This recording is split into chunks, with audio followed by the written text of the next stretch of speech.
Ang Biblia ay pinaniniwalaan ng marami sa atin bilang source ng karunungan at patnubay para sa hindi mabilang na mga henerasyon. Pero may nagsasabi din na ito ay isang kayamanan na pinagmumulan ng mga misteryo at palaisipan. Kasama sa mga ito, ang mga misteryo at katanungan tungkol sa Book of Genesis na humahamon sa ating pangunawa ng Biblia, lalo na sa mga storya tungkol sa pinagmulan ng sangkatauhan.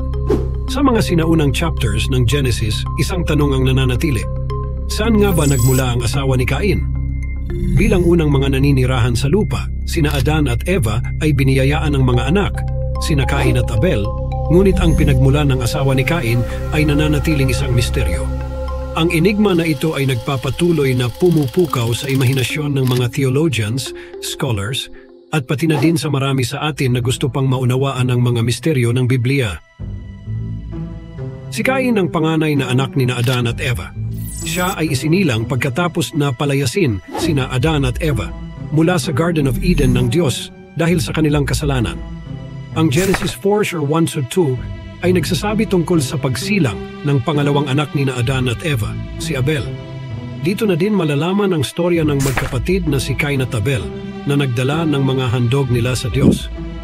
Nang ang kay Abel ay tinanggap at ang kay Cain ay hindi, si Cain ay tumindig laban sa kanyang kapatid at pinatay siya, Genesis 4:8. Binigyan siya ng Diyos ng pagkakataong magsisi, ngunit nang hindi niya ginawa, sinumpa ng Diyos si Cain at pinalayas siya sa lupain ng kanyang pamilya, Genesis 4:9-15.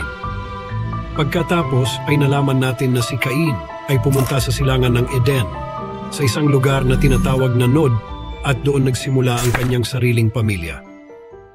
Iniwan ni Cain si Yahweh at tumira siya sa lupain ng Nod, isang lugar sa silangan ng Eden. Sinipingan ni Cain ang kanyang asawa, nagdalang tao ito, at nagkaanak ng isang lalaki na pinangalan ng Enoch. Pagkatapos, nagtayo si Cain ng isang lungsod at ito'y tinawag na Enoch bilang alaala sa kanyang anak.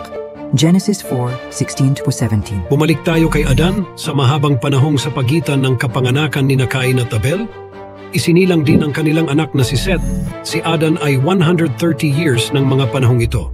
Binabanggit sa Genesis 5:4 ang pagkakaroon ni Adan ng mga anak na lalaki at babae. Kaya makatwirang ipagpalagay na sina Adan at Eva ay nagkaroon ng maraming karagdagang mga lahi. Tandaan natin na siya ay nabuhay ng 930 years sa mundo, Genesis 5:5. Habang tumatanda ang iba pa niyang mga anak, marahil sila ay nag-asawa din. At walang alinlangan na nagkaroon din ng sarili nilang mga anak. Sa yugtong iyon ng mahigit isang siglo, malamang na may literal na mga henerasyon na bumangon mula sa mga anak ni Adan at Eva, at makatwirang mula din sa kanilang mga supling, nagmula ang pagpaparami ng mga sinaunang tao sa mundo. So kung nagmula ang lahat ng mga tao kay Adan at Eva, maaari talagang mag-isip ang mga nakakabasa ng Biblia sa misteryo ng babaeng napangasawa ni Cain. Saan nga ba siya nagmula? Ang pinakamalapit at logical na sagot dito ay ito. Naging asawa ni Cain ang anak din ni Adan na kanyang babaeng kapatid. Ito ay naaayon sa patotoo ng Biblia na mula sa isang tao ginawa ng Diyos ang lahat ng mga bansa, Acts 17:26. Ito ay maaring hindi katanggap-tanggap sa modernong mga isipan, ngunit sa sinaunang kasaysayan ng tao, ang pag-aasawa sa malapit na kamag-anak katulad ng kapatid, pinsan, o pamangkin, o tinatawag na intermarriage, ay katanggap-tanggap, pinahihintulutan, at kinakailangan. Mababasa natin sa timeline ng Biblia na ang utos ng Diyos sa pagbabawal sa pag-aasawa sa pagitan ng malalapit na kamag-anak ay nangyari pa sa panahon ni Moses. Huwag kayong makipagtalik sa malapit na kamag-anak. Ako si Yahweh. Leviticus 18:6. Inilalagay sa kahihiyan ng isang lalaki ang kanyang sariling ama kung siya'y nakikipagtalik sa ibang asawa nito. Siya at ang babae dapat patayin. Leviticus 20:11. Sumpain ang sinumang nakikipagtalik sa ibang asawa ng kanyang ama sapagkat inilalagay niya sa kahihiyan ang kanyang sariling ama. Deuteronomy 27:20. Kung ito ang kaso, paano naman ang tanong ng genetic damage? Ngayon, ang panganib ng genetic na pinsala ay mataas sa mga nag-aasawang magkamag-anak, kaya maging sa ating batas sa kasalukuyan ay pinagbabawal ito. Gayunpaman sa simula, hindi magkakaroon ng karaniwang mga genetic na depekto na nagmumula sa intermarriage sa mga miyembro ng pamilya. Si Adan at Eva ay nilikhang perpekto na may perpektong gene pool. Sinasabi ng Biblia, nang likhain ng Diyos ang lahat ito ay napakabuti, Genesis 1:31. Ang perpektong mundo ay nagsimula lamang na lumala sa pagpasok ng kasalanan. Anumang mga depekto na mangyayari mula sa kasal sa loob ng mga pamilya ay hindi magsisimulang lumitaw kasama sa panahon ni Cain at Abel. Maraming henerasyon pa ang lilipas bago ito iutos ng Panginoon. Kahit na kinundena ng Genesis ang incest na relasyon sa pagitan ng mga anak at magulang, hindi nito ipinagbabawal ang isang lalaki na pakasalan ang kanyang kapatid na babae o pamangkin. Itinala din ng Biblia ang iba pang halimbawa ng pag-aasawa sa loob ng mga pamilya. Si Abraham, halimbawa, pinakasalan niya ang kanyang kapatid sa ama or half-sister na si Sarah, Genesis 20:12, habang ang ama ni Moses na si Amram ay nagpakasal sa kapatid ng kanyang ama, ang kanyang tiyahin na si Jochebed, Exodus 6:20. Kaya ang panganib ng genetic na pinsala sa pamamagitan ng intermarrying sa pagitan ng mga kapatid na lalaki at babae ay hindi isang issue sa mga unang araw. Pagkalipas ng mga 2,000 years, naikwento sa Genesis ang naganap na baha ng panahon ni Noah. Ang mantle ng Earth ay pumutok. Malamang ito ang simula ng paglalabas ng mga radiation mula sa bato't lupa. Ito marahil ang nagbago rin ng kapaligiran na nagpapasok ng mas maraming cosmic radiation. Ang radiation na ito ay marahil ang nagdudulot ng mga progresibong pagbabago sa DNA ng mga tao.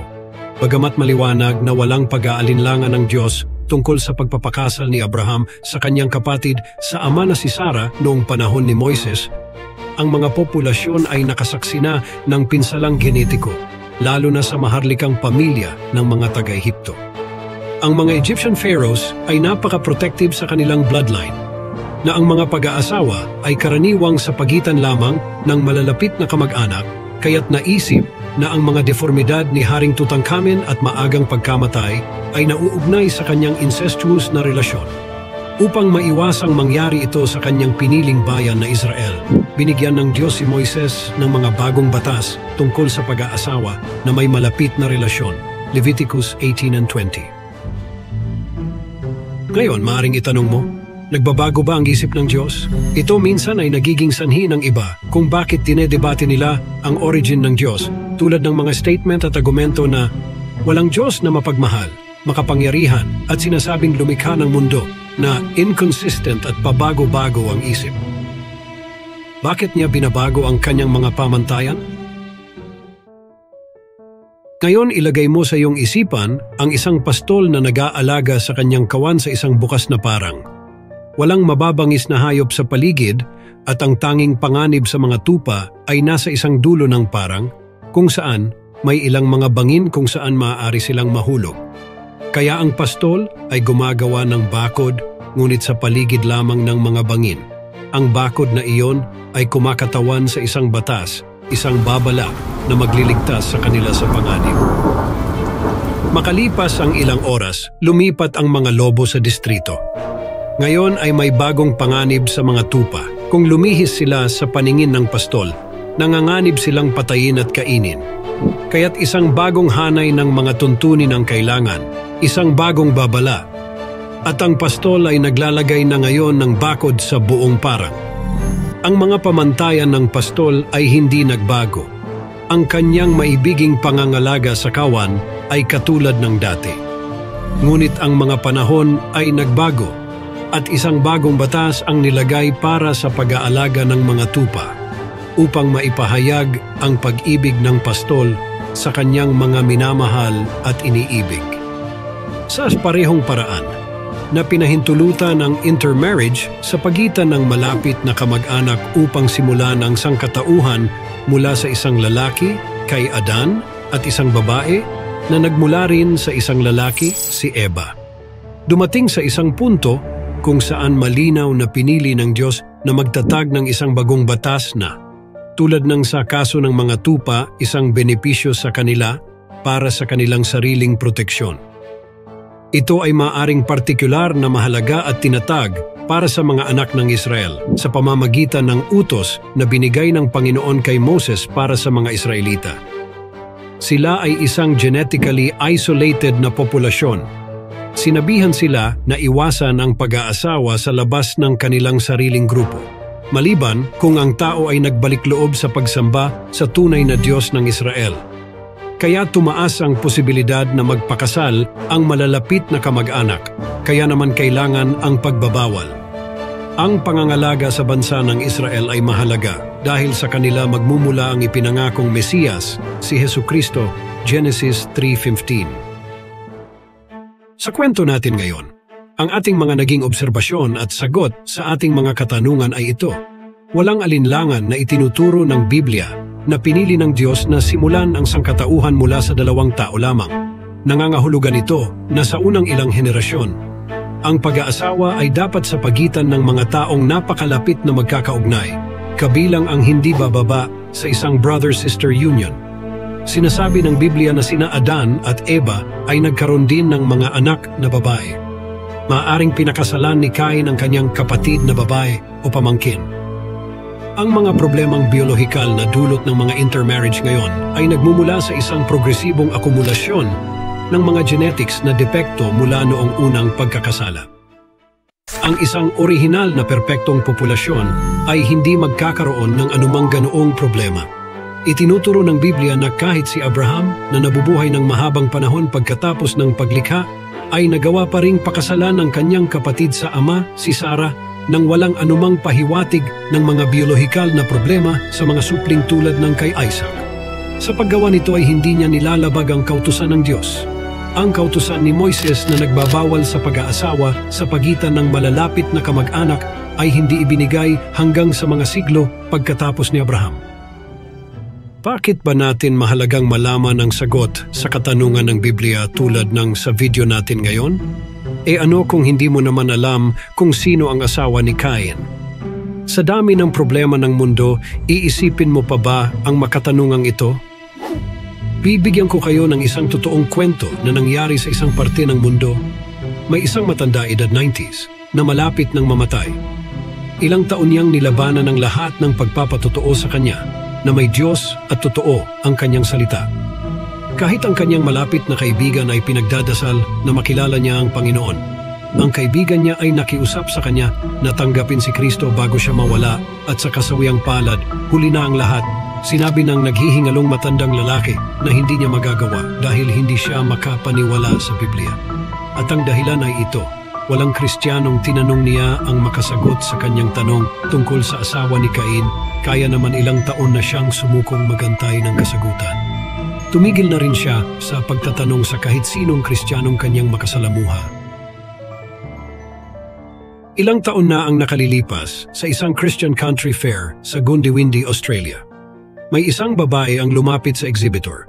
Siya ay may isang mayabang ekspresyon sa kanyang muka at sinabi niya ito, "Sigurado ako na hindi mo ito masasagot. Ilang taon na akong nagtatanong sa mga Kristiyano ng parehong tanong at walang makasagot sa akin, kahit na sinasabi ko sa kanila na bibigyan ko sila ng $1,000 kung masasagot nila ito. Kaya ikaw, maaari kang magkaroon ng $1,000 kung masasagot mo ang aking tanong." Proud niyang sinabi sa exhibitor.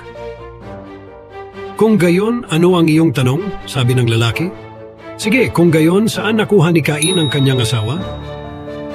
Nang matanggap niya ang sagot, na alam niyang makatuwiran, magkakaugnay at parehong makatotohanan sa Biblia at maging siyentipiko, ang babaeng nagtanong ay tila nabigla. Naglakad-lakad siya na parang tulala, paulit-ulit na sinasabi sa sarili, "Sinagot nila ang tanong ko. Hey, nasagot mo ang tanong ko, nasagot mo ang tanong ko." Ang mga mananampalataya ay inuutusan na maging handa na magbigay ng sagot upang ipagtanggol ang ating pananampalataya, 1 Peter 3:15. Kaya ikaw, may iba ka pa bang gustong malaman sa Biblia? O iba pang misteryo ng mundo na gusto mong i-feature natin sa channel na ito? Message ka lang sa comment section para sa iyong suggestions at reaction. Ito ang Tagalog Crime and Mystery. See you sa ating next video.